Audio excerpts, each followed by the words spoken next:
Yuk jemaat Tuhan, tangannya dong, kita bertepuk tangan untuk dia.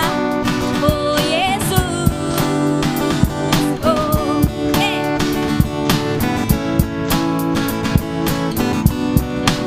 sama-sama ya.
you.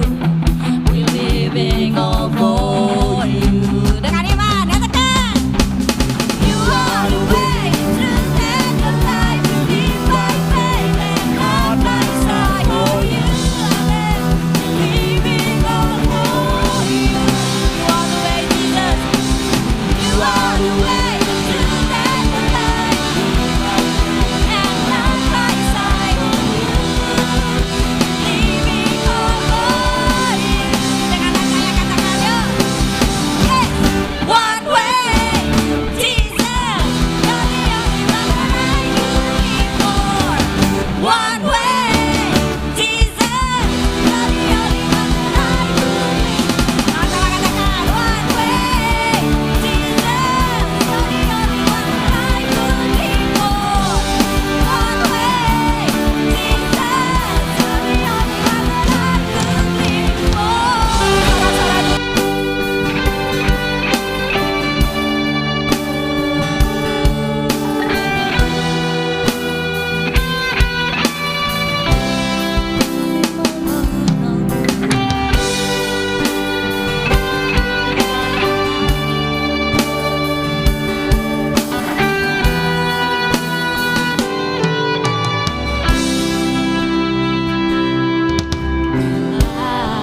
Oke, Bapak Ibu, minggu hari ini kita akan membahas tentang ketika pintu peluang terbuka di depan Anda. Pada umumnya, orang beranggapan bahwa menyia-nyiakan peluang yang terbuka, apalagi kalau peluang itu adalah kesempatan emas yang tidak semua orang mendapatkannya, merupakan suatu kekeliruan yang fatal. Bapak Ibu, tidak mengherankan apabila Cameron Diaz, seorang artis bintang film Hollywood, ya kalau suka nonton film Hollywood pasti kenal sama beliau. Nah, dia itu sangat terkenal dan dia mengatakan seperti ini, penyesalan Anda bukanlah tentang apa yang Anda lakukan, tetapi tentang apa yang tidak Anda lakukan. Jadi, saya mengambil setiap peluang. Selanjutnya, Bapak Ibu, demikian juga Dale Carnegie, ya, penulis buku, penceramah, pelari, dan pelopor self-help yang sangat terkenal itu berkata sebagai berikut. Inilah peluang, seluruh kehidupan ini adalah sebuah peluang. Orang yang mencapai jarak yang terjauh pada umumnya adalah orang yang bersedia dan berani mengambil peluang tersebut. Pertanyaannya adalah, apakah semua peluang harus kita ambil? Tentu adalah benar bahwa pintu tidak akan selalu terbuka untuk yang kedua kalinya. Namun bukan berarti semua pintu yang terbuka harus kita masuki, ya. Hal ini yang terjadi beberapa waktu yang lalu di Manhattan, di New York, Amerika Serikat, Bapak Ibu. Ada seorang pria berusia 49 tahun yang sedang berada di lantai keempat dari salah satu gedung tersebut. Nah, di daerah itu dia itu bermaksud untuk menggunakan lift tersebut, ya. Jadi ia menekan tombol lift.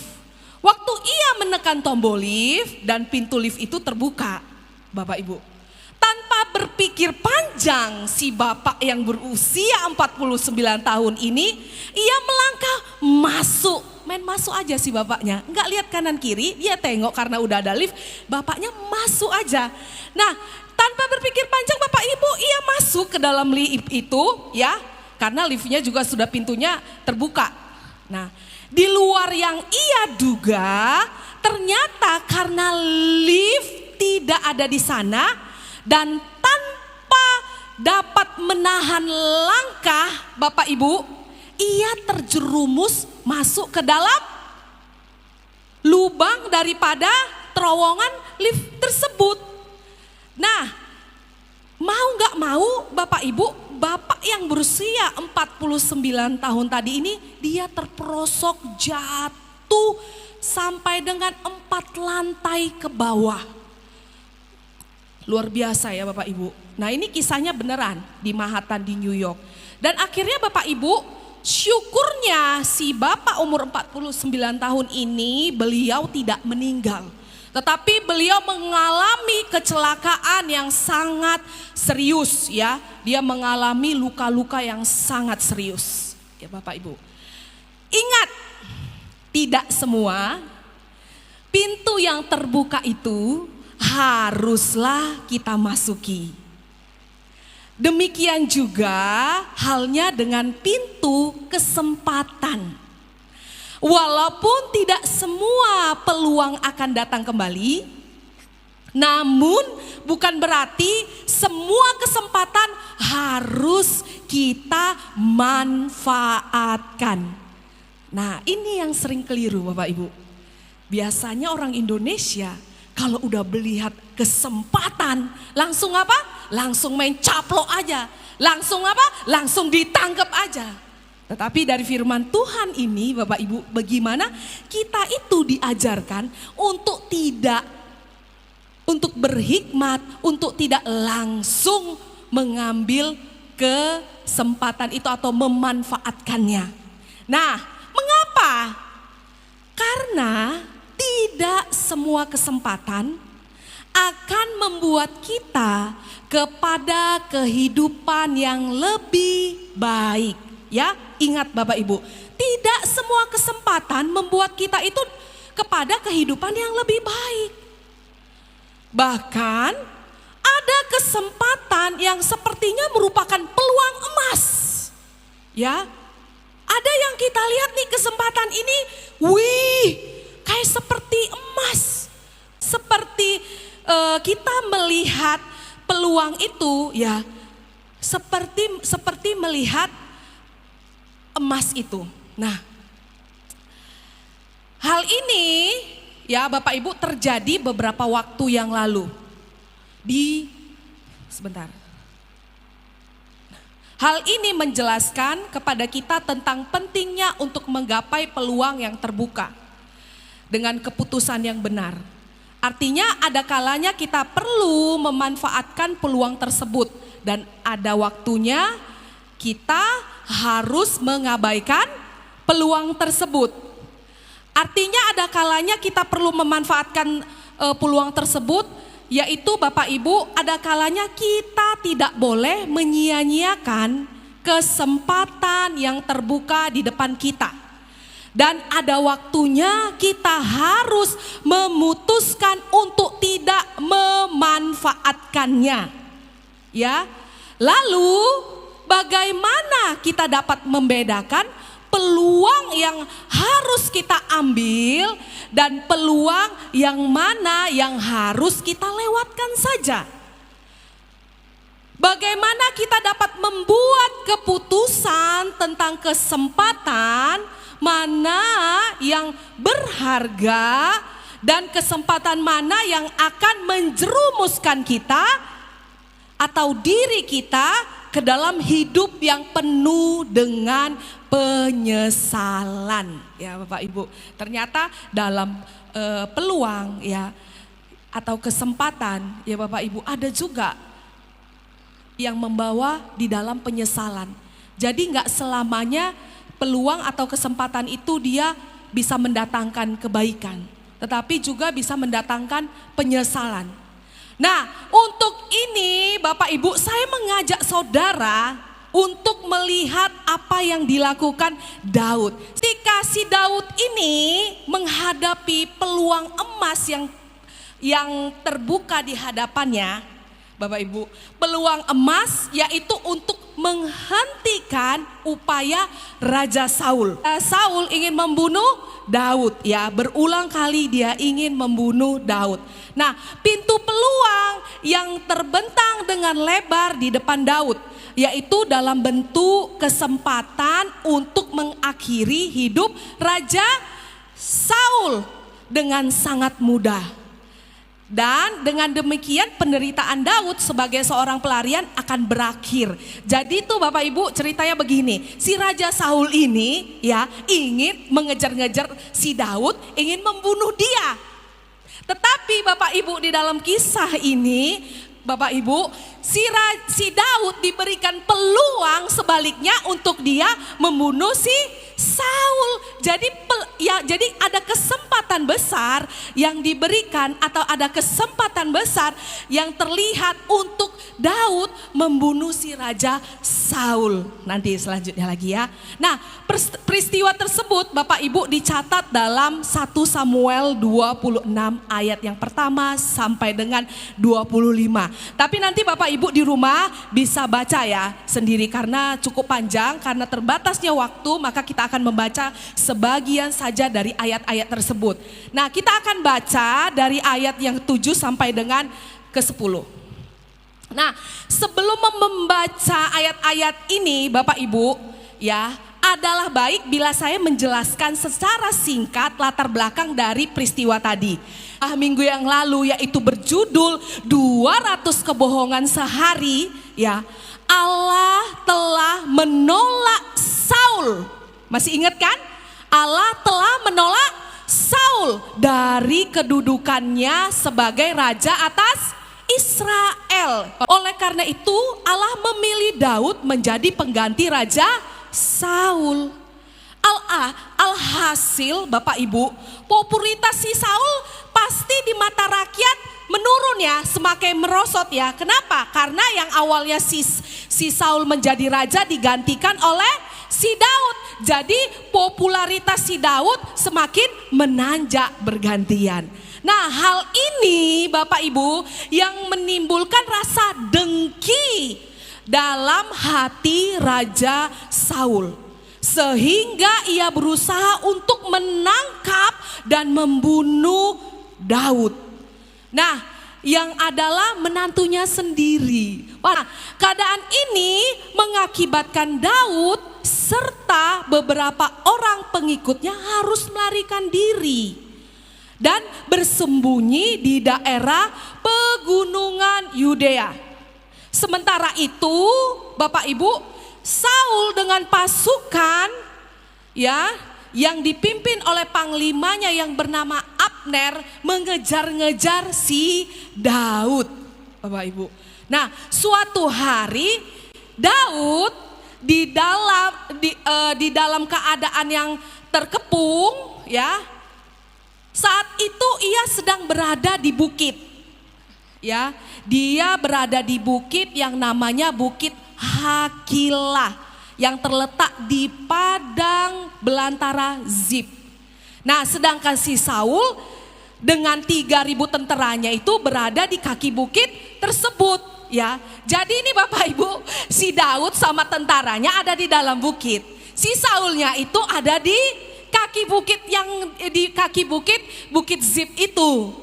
Nah, di dalam keadaan terkepung ya dan terjepit itu, pada malam hari turunlah Daud dari bukit. Nah, ini ya peluangnya ya Bapak Ibu ya. Sebenarnya peluang besar itu si Daud itu gampang banget loh dia. Kalau dia itu ada niatan ya menangkap peluang itu, dia gampang banget. Dia turun karena dia udah tahu si Saul itu di bawah kaki bukit. Ya, dan dia tahu kalau si Raja Saul itu mau mengejar-ngejar si Daud berserta tentaranya mau membunuh dia. Sebenarnya peluangnya gampang, kalau dia mau nangkap peluang itu, mengambil peluang itu, ya dia iri hati juga, dengki. Udahlah beres aja biar supaya jangan ada perang-perang. Aku mau bunuh aja, aku turun aja ke kaki bukit, aku mau bunuh si Raja Saul itu. Bisa-bisa aja. Tetapi Bapak Ibu, kenapa nih? Nah, di dalam keadaan terkepung dan terjepit itu pada malam hari turunlah Daud dari atas bukit bersama salah seorang perwiranya yang bernama Abisai. Mereka menyelinap ke dalam perkemahan tentara si Saul, terus mereka mendapati Saul sedang berbaring. Bapak Ibu, enak banget ya. Ya, si Saul lagi berbaring. Tetapi apa katanya? Mereka mendekati Saul sedang berbaring dan tidur dengan nyenyak di tengah-tengah perkemahan. Tidak seorang pun prajurit dari Raja Saul yang mengetahui bahwa Daud dan Abisai sedang berada di antara mereka. Nah, Abner, panglima tentara Raja Saul juga dalam keadaan tertidur. Artinya Bapak Ibu, di saat itu Raja Saul dalam keadaan yang tidak terlindungin.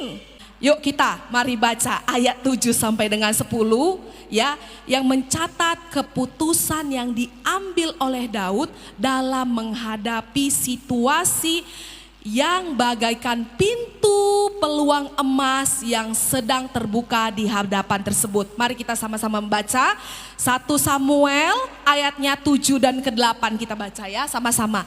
Datanglah Daud dengan Abisai kepada rakyat itu pada waktu malam, dan tampaklah di sana Saul berbaring tidur di tengah-tengah perkemahan dengan tombaknya yang terpancung di tanah pada sebelah kepalanya, sedangkan Abner dan rakyat itu berbaring di sekelilingnya. Tar dulu ya, nih Dia udah megang tombak, bahkan tombaknya Bapak Ibu sudah tertancap di sebelahnya. Selanjutnya ayat 8. Lalu berkatalah Abisai kepada Daud, pada hari ini Allah, oleh sebab itu izinkanlah kiranya aku menancapkan dia ke tanah dengan tombak ini, dengan satu tikaman saja, tidak usah dia kutancapkan 2 kali. Dia bilang apa? 1 tikaman aja, jep, beres. Kalau saudara di dalam situasi yang dihadapi oleh Daud, kira-kira apa yang menjadi jawaban saudara kepada Abisai? Apakah keputusan saudara dalam menanggapi kesempatan yang sangat berharga ini? Kesempatan untuk mengakhiri semua penderitaan saudara? Atau penderitaan oleh karena harus hidup dalam pengungsian oleh sebab kejahatan Saul yang berniat untuk mencelakakan diri Anda? Ya, kesempatan untuk mengakhiri hidup Raja Saul tanpa harus melewati peperangan yang akan memakan banyak korban jiwa. Jadi, tapi dia nggak ngambil kesempatan itu. Kesempatan untuk menggantikan kedudukan sebagai raja atas Israel tanpa usah menunggu-nunggu waktu lagi. Bapak Ibu, bukankah kesempatan emas ini tidak akan selalu datang di setiap saat? Tetapi Bapak Ibu, bagaimana kalau kita itu belajar dari 1 Samuel 24, maka kita akan mengetahui sesungguhnya kesempatan ini adalah yang kedua kalinya. Ya, yang pertama Bapak Ibu terjadi di daerah Engedi. Saat itu Daud sedang bersembunyi ya di dalam sebuah gua, dan Saul masuk ke dalam gua itu. Tanpa mengetahui bahwa Daud sedang berada di sana, ya, kalau si Daud mau aja, Bapak Ibu, maka saat itu si Daud dapat membunuh si Raja Saul dengan mudah. Karena udah ada di dalam si Raja Saul ini. Gampang banget dia mau bunuh kalau dia mau tangkap peluang itu, tapi dia nggak melakukan itu. Namun ia tidak melakukannya, dan Daud hanya memotong di luar pengetahuan Saul.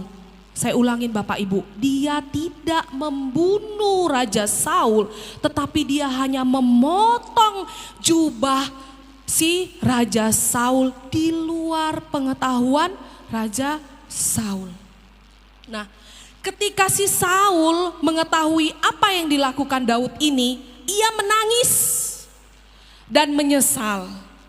Karena ia telah bermaksud untuk mencelakakan Daud. Nah, tetapi apa Bapak Ibu dari hal ini? Si Saulnya itu apa? Menyesal.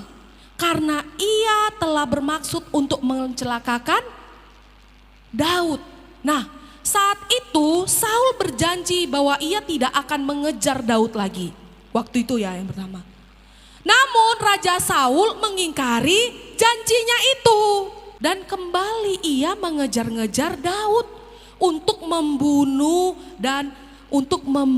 si Daud yang menantu dia sendiri. Nah, sekarang Daud Bapak Ibu kembali memperoleh kesempatan yang kedua yang tadi saya sampaikan.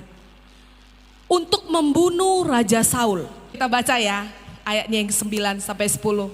Kemudian bangunlah Daud. Ia keluar dari dalam gua itu dan berseru kepada Saul dari belakang. Katanya, "Tuanku Raja." Saul menoleh ke belakang, lalu Daud berlutut dengan mukanya ke tanah dan sujud menyembah. Luar biasa banget si Daud. Ayatnya yang 10 katanya gini, lagi kata Daud, "Demi Tuhan yang hidup, niscaya Tuhan akan membunuh dia.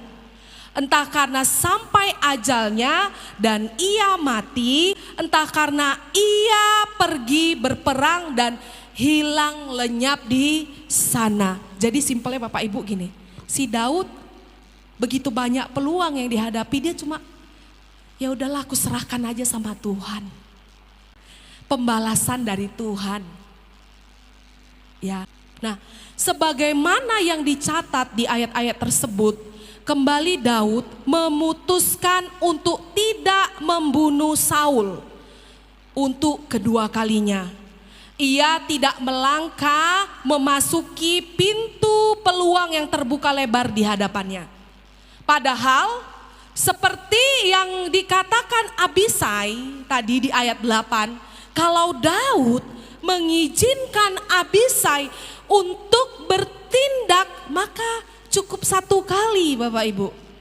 Cukup satu tikaman aja kata Abisai. Ya, cukup satu tombak aja kata Abisai. Pasti Raja Saul akan binasa saat itu juga. Padahal seperti yang dikatakan Abisai tadi ya Bapak Ibu, itu mengapa Daud mengabaikan peluang tersebut? Ini peluang emas loh. Kenapa? Why? Kan ia membiarkan Saul tetap hidup. Serta terus yang si Saul ini yang terus mengejar-ngejar dirinya. Bukankah ia Bapak Ibu sudah pernah memberi kesempatan kepada Saul untuk tetap hidup dan mengubah niatan hatinya? Keren banget ya kalau di dalam kehidupan kita sehari-hari. Kayak gitu. Iya aku gak begini lagi, tidak begini lagi, nangis. Enggak Tuhan, aku gak akan melakukan seperti ini. Tapi tetap suka mengingkari janjinya. Nah si Saul seperti itu, mengingkari janjinya sama Daud. Putusan Daud, dia tidak mau ya menangkap peluang tersebut. Dia tidak mau mengambil kesempatan tersebut. Nah, dengan menelaah alasan dari keputusan yang dibuat oleh Daud ini, Bapak Ibu, maka kita dapat menarik pelajaran bahwasannya kita tidak harus menggunakan semua kesempatan yang terbuka di hadapan kita. Nah, bukan berarti ya Bapak Ibu, ya saya tuh bermaksud ya untuk berkata sama sekali jangan menggunakan kesempatan yang ada, bukan. Tetapi ya saya ingin utarakan adalah kita harus menggunakan semua kesempatan yang terbuka di hadapan kita. Mengapa dan apa alasan yang pertama? Yaitu satu, tidak semua kesempatan sesuai dengan kehendak Allah. Kita sama-sama. Memang Tuhan bersedia membuka pintu kesempatan bagi kita. Untuk apa? Untuk kita bisa mengalami pertolongan, untuk kita bisa menerima berkat. Saya ulangin ya Bapak Ibu, memang ya Tuhan bersedia membuka pintu kesempatan bagi kita, bagi saya dan Bapak Ibu di tempat ini. Untuk apa? Untuk kita mengalami pertolongan, berkat, dan hidup dalam rencananya. Namun Bapak Ibu keliru apabila kita beranggapan ke semua kesempatan yang terbuka pastilah berasal dari Tuhan. Sering sekali kita melihat gini, kalau itu ada kesempatan ya kita lihat bagus Bapak Ibu, kita lihat menguntungkan kita, oh ini pasti dari Tuhan. Nah, apalagi kalau udah berkaitan tentang cien, wah ini pasti dari Tuhan, nggak mungkin nggak dari Tuhan, pasti ini dari Tuhan. Tapi dikatakan apa? Enggak semuanya, enggak semuanya kesempatan itu yang berasal dari Tuhan. Dan yang harus diingat adalah Bapak Ibu, kita harus bisa membuka diri ya, memahamin ya, yang kesempatan yang dari Tuhan itu pasti yang kesempatan daripada Tuhan itu pasti mendatangkan kebaikan. Ya, pasti sesuai dengan kehendaknya.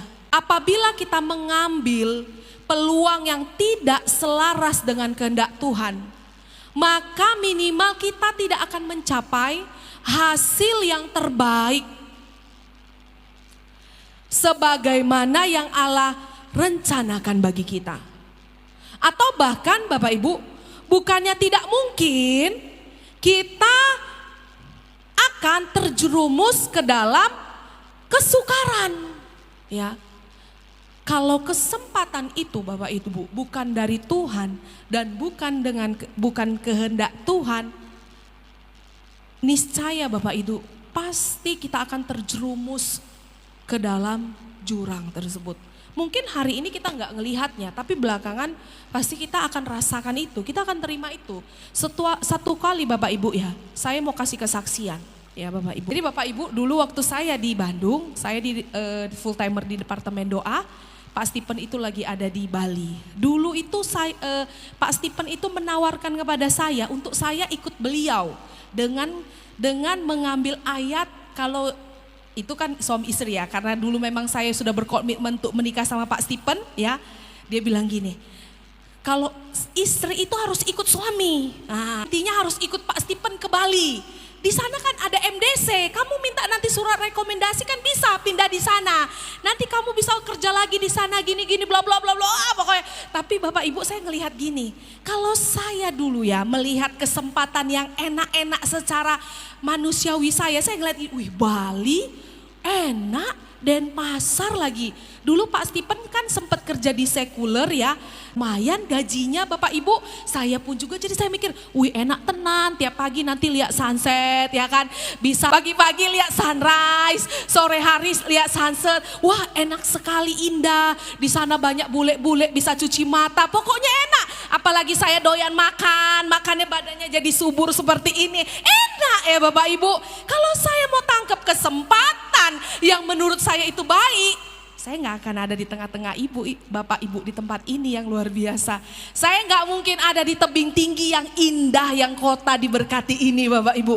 Tapi Bapak Ibu ya, saya ambil kesempatan yang dari Tuhan. Enggak, saya doa, enggak, kamu kan belum suami saya bilang. Kalau kamu udah suami saya baru saya ikut, istri ikut suami. Ini kan masih mau kita doa, saya bilang. Enggak Pak Ibu, terkadang gini, kita melihat kesempatan itu Bapak Ibu sepertinya menarik, indah. Sepertinya kalau kita melihat dari kacamata kita tuh indah banget. Ya, tetapi kalau itu bukan daripada Tuhan dan kehendak Tuhan, jangan ambil itu. Ya Bapak Ibu, peluang-peluang ini Bapak Ibu acap kali terbentang lebar di hadapan kita di setiap hari. Peluang dalam berbagai macam bentuk. Contoh koperasi. Nah kalau kita melihat begitu banyak peluang kesempatan-kesempatan yang kita bisa ambil. Contoh kayak kartu kredit atau koperasi-koperasi yang menawarkan, Pak, udah kalau di bank Pak, Bapak harus siapkan KTP, KK, apalagi kalau di bank Pak harus serahkan jaminan dan sebagainya. Ini Pak gampang. Kalau di koperasi Pak Bu, gak usah repot-repot, fotokopi KTP aja. Mau pinjem berapa? Cair. Bener gak? Kesempatan banyak Bapak Ibu, peluang-peluang yang menurut kita baik tetapi berujung dengan penyesalan atau berujung dengan penderitaan. Kenapa? Lanjutnya, melanggar firman Tuhan tanpa orang lain ketahui. Ya, contoh apa sih Bu itu melanggar firman Tuhan yang orang lain gak ketahui? Ya, contoh ibadah harian. Siapa di sini yang mengikuti ibadah harian? Angkat tangan dengan saya. Orang lain tahu nggak kalau misalnya kita melakukan tidak? Tuhan tahu tidak? Tuhan tahu. Pak Ibu di sini ya, banyak peluang untuk kita bisa melakukan yang melanggar firman Tuhan yang tanpa orang lain ketahui. Banyak sekali. Benar ya Pak Basado? Banyak sekali. Selanjutnya ya, ini lagi musim banget nih. Main skater, ya kan? Saya tuh awalnya tuh nggak tahu apa ikut skater ya kan. Jadi pun kadang saya bingung, kata Pak Stephen gini, udahlah kamu ini cari aja di Google biar kamu tahu tuh skater itu apa, ya kan? Nah selain skater, judi online, nah itu peluang banyak. Oh di dalam gereja, main HP. Ya kan? Main HP, kelihatannya waktu dengar firman Tuhan, amin. Di dalamnya isinya skater, terus apa lagi? Judi online, apa lagi? Memang peluang Bapak Ibu.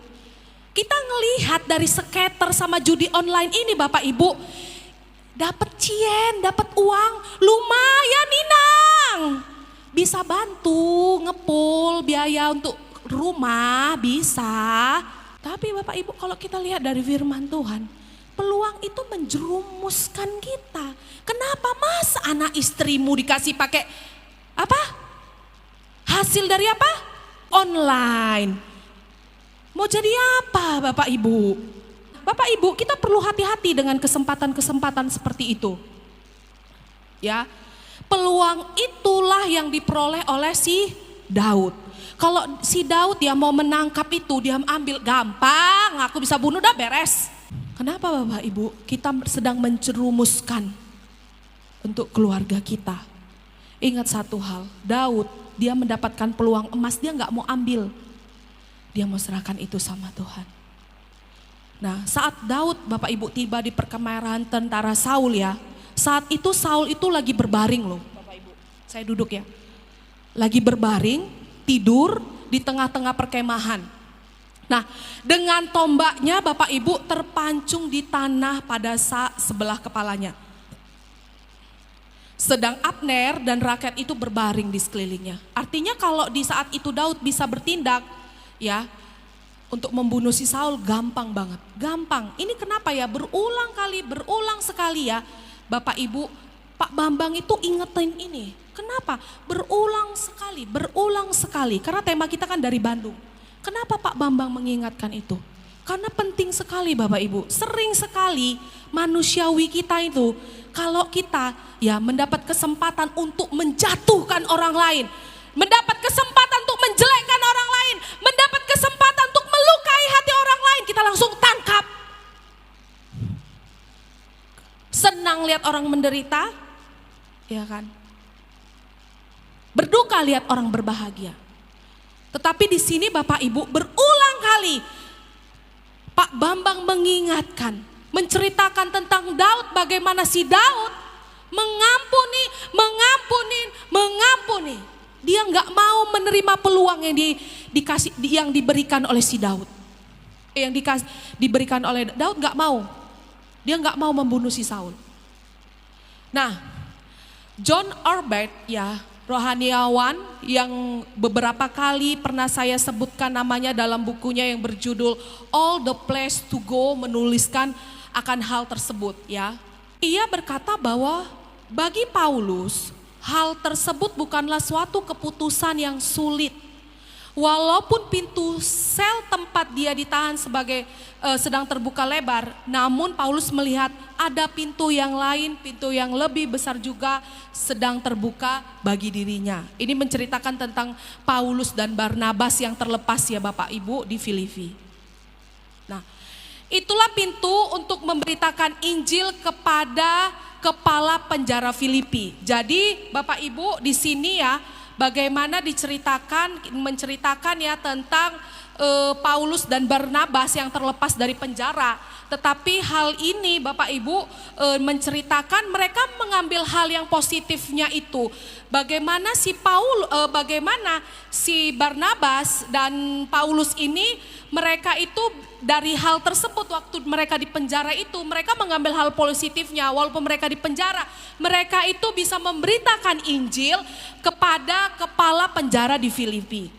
Nah, Paulus itu Bapak Ibu memilih pintu yang kedua itu. Alhasil sebagai akibat sang kepala penjara dengan seluruh keluarganya malam itu juga mengambil keputusan ujuk menjadi pengikut Kristus. Kalau kita melihat cerita tentang Filipi ya, cerita tentang Barnabas dan Paulus ya Bapak Ibu, mereka di penjara, tetapi mereka melihat kesempatan yang berbeda dari situ. Bukannya mereka melihat bahwasannya kalau mereka di penjara disiksa dan sebagainya, mereka menderita dan sebagainya, tapi mereka melihat hal yang berbeda, yaitu bagaimana mereka di penjara, mereka bisa menjadi pemberita Injil kepada kepala penjara di Filipi itu Bapak Ibu. Dan akhirnya kepala penjara di Filipi itu Bapak Ibu, mereka bisa bertobat dan mereka mengambil keputusan untuk mengikut Kristus. Nah, singkat kata, sebelum memutuskan untuk menggunakan peluang yang terbuka di depan Anda, bertanyalah terlebih dahulu kepada diri saudara sendiri. Sungguhkah kesempatan ini berasal dari Tuhan? Ya. Di dalam hal ini yaitu dengan menimbang apakah kesempatan ini sesuai dengan kehendak Allah. Semakin Anda mengenal Tuhan Bapak Ibu di dalam Alkitab dan semakin akrab dengan Tuhan, maka akan semakin mudah bagi saudara untuk mengetahui apakah pintu peluang yang sedang terbuka itu sesuai dengan kehendak Tuhan atau bukan. Sering sekali Bapak Ibu ya, kalau kita menerima kesempatan, kita main ambil aja. Kita merasa kesempatan itu menguntungkan bagi kita. Tapi satu hal yang kita mau belajar dari sini Bapak Ibu, waktu saudara dihadapkan kepada kesempatan yang menurut Bapak Ibu itu baik, benar dan menguntungkan Bapak Ibu, yang harus Bapak Ibu tekankan adalah apa? Apakah itu sudah sesuai dengan kehendak Tuhan? Apakah itu memang yang terbaik yang Tuhan berikan bagi kita? Amin. Yang kedua, tidak semua kesempatan sesuai dengan waktunya Allah.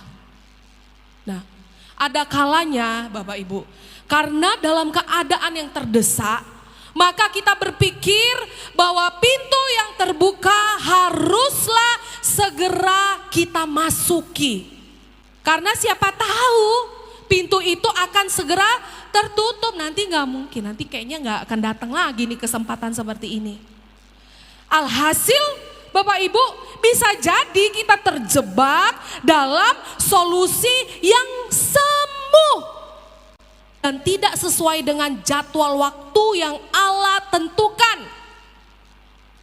Solusi yang semu seperti yang ditulis oleh Tony Campolo, profesor sosiologi dari Earth University di Pennsylvania, dan seorang pengkhotbah yang sangat dinamis dalam bukunya yang berjudul Carpe Diem. Dalam buku ini Bapak Ibu ya, Tony Campolo menjelaskan bagaimana kita dihujani dengan berbagai iklan yang mengakibatkan keinginan dalam diri kita. Keinginan akan hal-hal yang tidak kita perlukan.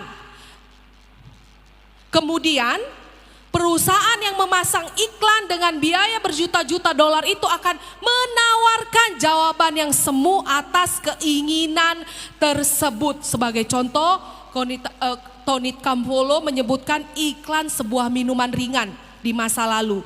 Di dalam iklan tersebut Bapak Ibu, di televisi itu ditonjolkan puluhan pemuda-pemudi dari berbagai bangsa dan benua yang mengenakan pakaian daerah mereka masing-masing dan menyanyi dengan wajah yang ceria. Nah, kata mereka apa? Aku ingin mengejar dunia untuk menyanyi dalam keserasian yang sempurna, dia bilang. Dengan cara demikian, secara halus ditawarkan solusi bagi keruwetan dalam hidup. Sering sekali Bapak Ibu ya, kalau kita dihadapkan dalam situasi yang tidak mengenakan dan tidak sesuai dengan hati kita, pasti banyak sekali kan seliweran-seliweran tawaran atau seliweran-seliweran peluang di hadapan kita, benar gak? Pasti gini, nggak ada deh, nggak ada. Kalau begitu, itu nggak mungkin. Kalau kita sedang menghadapi masalah, persoalan, beban, pergumulan, apalagi kata-katanya ya, yang bisa saya ungkapkan, masalah, pergumulan, beban berat, perekonomian dan sebagainya, pasti sering sekali seliweran seperti iklan yang disampaikan. Untuk apa? Untuk kita bisa mendapatkan peluang-peluang yang ngenain kita, yang sesaat membuat kita nyaman, yang sesaat yang sepertinya peluang itu peluang yang baik buat kita. Pasti. Soalnya kita nggak mau beli Bapak Ibu, saya lah itu orangnya. Kalau udah pergi saya ke mall, saya lihat yang merah-merah, cepet kali larinya pasti. Dia kalau pergi sama saya ada gini, ada nyender di pinggir deket jalan itu, dia nyender aja dia. Saya, kalau saya udah lihat merah, lari saya kenceng, sampai susah saya juga berhentinya. Saya ngelihat peluang, enak nih diskon. Sekali saya lihat ya kan, diskon 400 jadi 200. Ini mah sama aja, emang harganya segitu gitu kan, menghargai 200. Dibuat diskon-diskon aja. Enggak lah, enggak mau saya. Tahu lah jiwa ibu-ibu memberontak ya kan, enggak mau kalah juga. Enggak. Terkadang peluang-peluang seperti itu Bapak Ibu. Dengan cara seperti itu, Bapak Ibu, perusahaan yang memasang iklan tersebut mendesak agar segera orang itu mau membeli dan orang-orang memanfaatkan kesempatan yang ada. Alhasil Bapak Ibu, orang yang melangkah dengan tergesa-gesa seperti saya tadi ya, membeli barang ya, cuma saya enggak, yang ditawarkan tanpa membuat pertimbangan yang matang. Sebagai akibat yang bersangkutan terjerumus ke dalam persoalan keuangan yang seharusnya tidak harus muncul. Ketiga, tidak semua kesempatan sesuai dengan caranya Allah.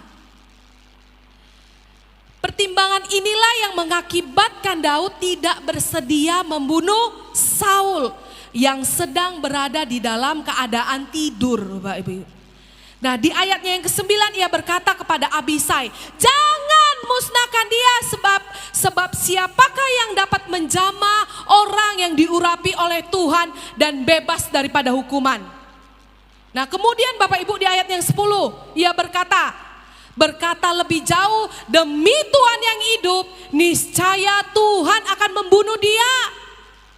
Entah karena sampai ajalnya dan ia mati, entah karena ia pergi berperang dan hilang lenyap di sana. Perhatikan, Daud tidak pernah mengambil kesempatan yang terlihat seperti emas itu. Tetapi apa Bapak Ibu? Dia menyerahkan semuanya kepada Tuhan. Amin.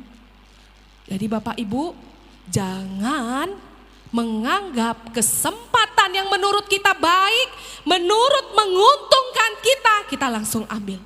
Dengan berkata seperti demikian Bapak Ibu, Daud mengutarakan kepada Abisai, biarlah Tuhan saja katanya, Tuhan yang membalas.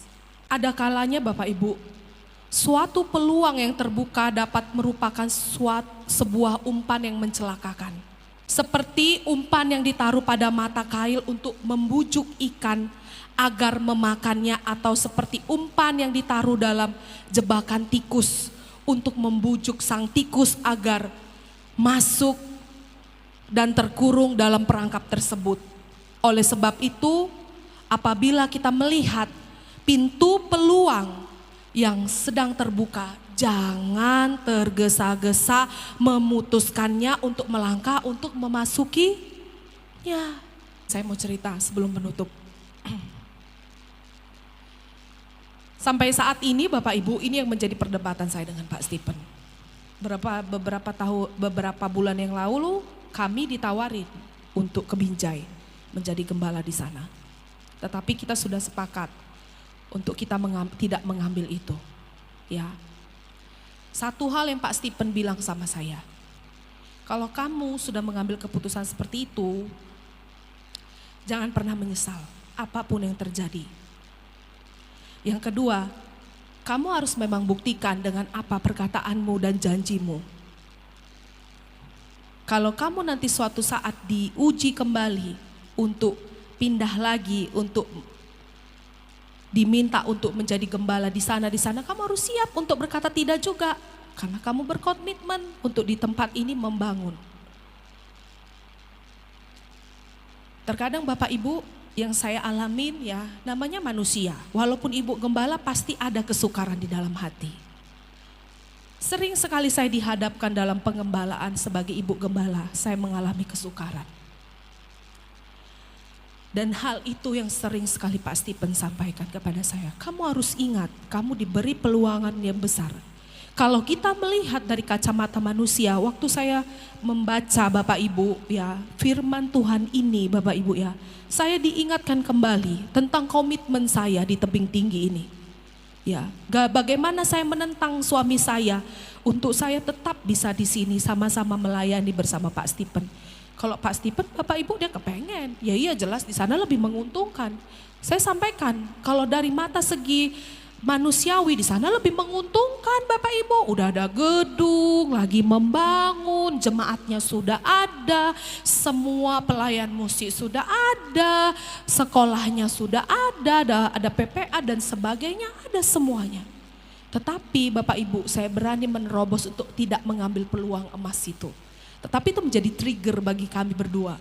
Jadi setiap saya mengalami kesukaran, ya sama siapa saya mau cerita kalau nggak sama suami saya? Saya bukan robot. Saya bukan Wonder Woman. Tapi pasti pada satu titik, memang tidak setiap hari, tapi pada satu sisi, satu titik saya pasti mengalami kesukaran. Waktu saya dalam mengembalakan atau saya menjadi ibu gembala. Ya saya cerita sama suami saya. Apa kata suami saya? Kamu jangan katakan itu sama saya. Saya juga ini.